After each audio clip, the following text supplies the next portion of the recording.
جب ہم بہت تھک جاتے ہیں تو یہ سوال پوچھنے لگتے ہیں، یا اللہ میں ہی کیوں، میری من پسند چیز ہی کیوں؟ اگر کبھی زندگی میں وقت ملے تو اس بات کو ضرور محسوس کرنا کہ ہم خوشی میں جتنے مرضی سجدے کریں مگر اللہ سے کبھی بھی اتنی مضبوطی سے نہیں جڑ پاتے جتنا ہمیں اس سے غم کا ایک سجدہ جوڑتا ہے۔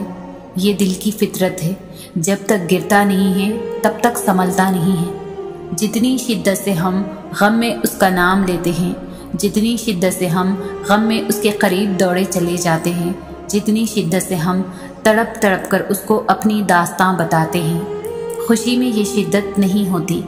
اسی لیے کبھی کبھار وہ چاہتا ہے کہ میرا یہ بندہ مجھ سے بات کرے، مجھے پکارے، پھر وہ اس سے اس کی من پسند چیز دور کر دیتا ہے تاکہ رابطہ بحال رہے بندے سے۔ اور اگر وہ تم سے رابطہ بحال رکھنا چاہتا ہے تو پھر تو اس غم کے صدقے جو اس نے جھولی میں ڈالا ہے۔ اور یاد رکھنا، عبادت سے خدا محسوس ہوتا ہے مگر غم خدا تک لے جاتا ہے۔ یہ یاد رکھو گے تو غم کبھی بھی تمہیں تھکنے نہیں دے گا۔ ایک دن آئے گا ہر فکر و غم سے تمہارا دل آزاد کر دیا جائے گا۔ ایک دن آئے گا جو تم سے دور ہو گیا ہے اس کو بہترین بنا کے واپس دے دیا جائے گا۔ ایک دن آئے گا تم جان ہی نہیں پاؤ گے اور وہ ہر بند دروازہ کھول دے گا۔ ایک دن آئے گا تمہاری ہر دعا کو قبولیت کا رنگ دے دیا جائے گا۔ ایک دن آئے گا تمہاری ہر شب کی تڑپتی پکار کا جواب دے دیا جائے گا۔ ایک دن آئے گا تمہارے دل کو سکون کا کلمہ سنا دیا جائے گا۔ ایک دن آئے گا وہ ایسے نوازے گا کہ جھولی بھر دی جائے گی۔ ایک دن آئے گا تمہارے ہر آنسوں کے بعد صبر کا صلہ لکھ دیا جائے گا۔ ایک دن آئے گا تمہاری بے بسی کے آگے اختتام لکھ دیا جائے گا۔ آزمائش کے لیے چنے جانے والوں کی دعاؤں کو بھی اللہ نے قبولیت کے لیے چن رکھا ہوتا ہے۔ وہ تمہارے ہاتھوں کو تب تک خالی نہیں کرتا جب تک وہ انہیں اور بہتر چیز سے بھرنے کا ارادہ نہ کر لے۔ جب بھی اداس ہونے لگو تو خود کو یہ یاد دلا دیا کرو کہ جس نے مشکل دی ہے اس نے مدد کا بھی وعدہ کر رکھا ہے۔ وہ آزمادہ اسی چیز سے ہے جو تمہیں بے حد پیاری ہوتی ہے، تاکہ اس چیز کے ملنے کی تڑپ تمہیں اللہ پاک سے ملوا دے۔ اس یقین کے ساتھ مانگو کہ اللہ ضرور دے گا، اور پھر دیکھو وہ تمہیں اتنا عطا کرے گا کہ تم گنتی تک بھول جاؤ گے۔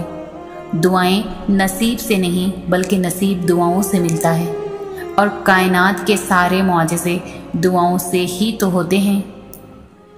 اللہ کبھی بھی دعائیں ادھوری نہیں رہنے دیتا، بس کبھی کبھار وہ چاہتا ہے کہ اس کا بندہ اسے منائے، اس سے لاڑ کرے، اسے راضی کرے، اور ہو بھی کیوں نہ۔ یہ چاہتیں، یہ عقیدتیں، یہ محبتیں حق ہے اس کا، وہی اکلوتا حقدار ہے ان کا۔ وہ تو ناراض بھی ہو تب بھی محبت کرنا نہیں چھوڑتا۔ اس کی تو ناراضگی بھی اتنی پیاری ہوتی ہے کہ ضد تو ہم کرتے ہیں، وہ تو راضی ہو جاتا ہے اور پھر اتنا عطا کر دیتا ہے جس کے ہم قابل بھی نہیں ہوتے۔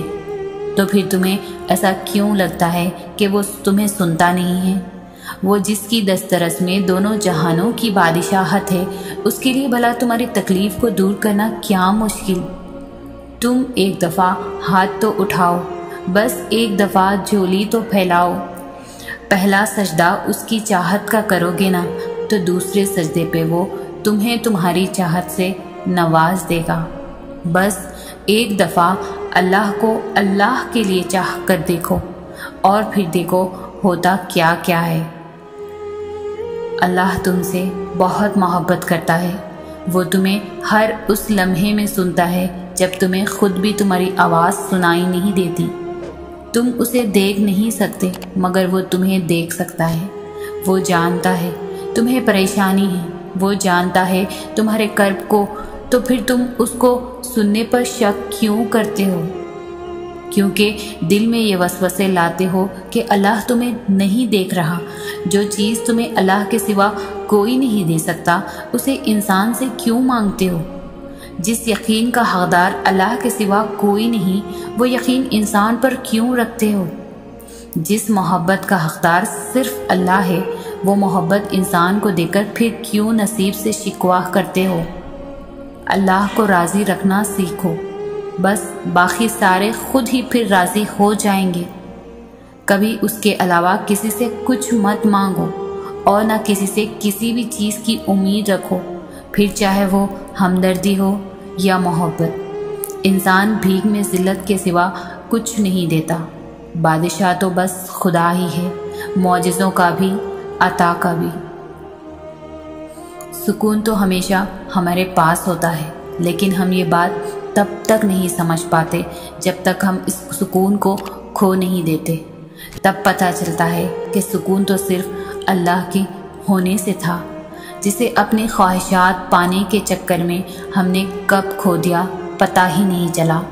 اور جب یہ بات ریئلائز ہو جائے تو فوراً واپس لوٹ جانا چاہیے، کیونکہ یہ خیال اللہ کی طرف سے تم تک ایمرجنسی الارم بن کر آتا ہے کہ بس بہت بھاگ لیا، اب واپس جانے کا وقت ہے۔ ٹوٹی ہوئی دوستی اللہ سے دوبارہ جوڑ لینے کا وقت ہے، اور پھر جب رب ہی دوست بھی ہو تو ہچکچاہٹ کیسی؟ بس بھاگ لو تیزی سے، راستے میں کہیں نہیں رکنا، بس سیدھا اس کے پاس جانا ہے اور معافی مانگ کر اس رشتے کو بچا لینا ہے، کیونکہ وہ اللہ ان سے بہت محبت کرتا ہے جو اپنے اور اس کے رشتے کو بچانے کے لیے سب چھوڑ آتے ہیں، اور وہ بڑا مہربان دوست ہے۔ وہ فوراً بھی معاف کر دیتا ہے اور وہ سب واپس بھی لوٹا دیتا ہے جو تم نے اس سے دوستی کی خاطر قربان کر دیا ہوتا ہے۔ پتہ ہے اللہ کب تمہیں بے سکون کر دیتا ہے؟ جب تم اللہ کو چھوڑ کر دنیا کے پیچھے بھاگنے لگتے ہو، جب تم سب کو یاد رکھتے ہو مگر اللہ کو بھول جاتے ہو، تب اللہ وہ ساری دنیا، وہ ساری چیزیں تمہارے ہاتھوں میں تھما کر تمہیں بے سکون کر دیتا ہے۔ پھر ہر شے حاصل کر کے بھی تم خوش نہیں ہوتے۔ پھر اذان کی آواز تمہارے کانوں تک تو پہنچتی ہے مگر دل تک نہیں پہنچ پاتی۔ یوں اللہ تمہیں بتاتا ہے کہ میں ہوں تو سب ہے، اگر میں نہیں تو کچھ بھی نہیں۔ چاہتے رکھو لیکن اللہ کی چاہت سے بڑھ کر نہیں، اپنی پسند مانگو لیکن اللہ کو مانگنے سے پہلے نہیں۔ تم اسے سب سے اول رکھو، وہ معجزوں کے لیے تمہاری دعاؤں کو سب سے اول رکھے گا۔ تم اسے خاص رکھو، وہ تمہارے لیے اپنا کن خاص رکھے گا۔ اللہ تعالیٰ امتحان لیتا ہے، تمہارے صبر کا امتحان، دعاؤں کا امتحان، توکل کا امتحان، تمہارے انتظار کا امتحان، برداشت کا امتحان، اور یہ امتحان سہنا مشکل بھی ہوتا ہے۔ کبھی کبھی ہم تکلیف برداشت نہیں کر پاتے اور اپنی دعاؤں پر توکل کرنا چھوڑ دیتے ہیں۔ درد سہنا مشکل ہو جاتا ہے، طویل انتظار دل کو تھکا دیتا ہے، مگر اللہ تعالیٰ کا امتحان تکلیف دینے کے لیے نہیں ہوتا۔ غور کرو تو پتہ چلے گا کہ جب تم اس امتحان میں نہیں تھے تب تم اللہ سے اتنا قریب نہیں تھے جتنا اس درد نے تمہیں اللہ کے مزید قریب کر دیا ہے۔ تم دیکھو گے کہ کیسے تمہاری دعاؤں میں خلوص بھر گیا ہے، بھروسہ آ گیا ہے۔ یہ امتحان تمہارے دل و دماغ پر پڑی درد کی اس دھن کو آہستہ آہستہ مٹا دے گا، اور شاید یہ راستہ ہو جو اللہ نے بنایا ہو تمہیں اپنے طرف لے کر آنے کا۔ قرآن میں اللہ پاک فرماتے ہیں کہ دعا ایسی طاقت ہے جو پہاڑوں کو بھی ان کی جگہ سے سرکا سکتی ہے۔ دعا نصیب بدل سکتی ہے، جو چھن گیا ہو وہ واپس لوٹا سکتی ہے، جس کے ہونے کا گمان بھی نہ ہو وہ کر سکتی ہے۔ دعا چاند کو 2 ٹکڑوں میں تقسیم کر سکتی ہے، دعا سمندر کو 2 حصوں میں تقسیم کر سکتی ہے، دعا دھکتی ہوئی آگ کو ٹھنڈا کر سکتی ہے، دعا غم کو مسکراہٹ میں بدل سکتی ہے، دعا مقدر کے ہر اس پنے، ہر اس لفظ کو بدل سکتی ہے جس سے تم راضی نہیں۔ دعا اللہ کو منانے کی طاقت رکھتی ہے۔ دعا وہ واحد عمل ہے جو کائنات کی ہر چیز قدموں میں لا کر رکھ سکتی ہے۔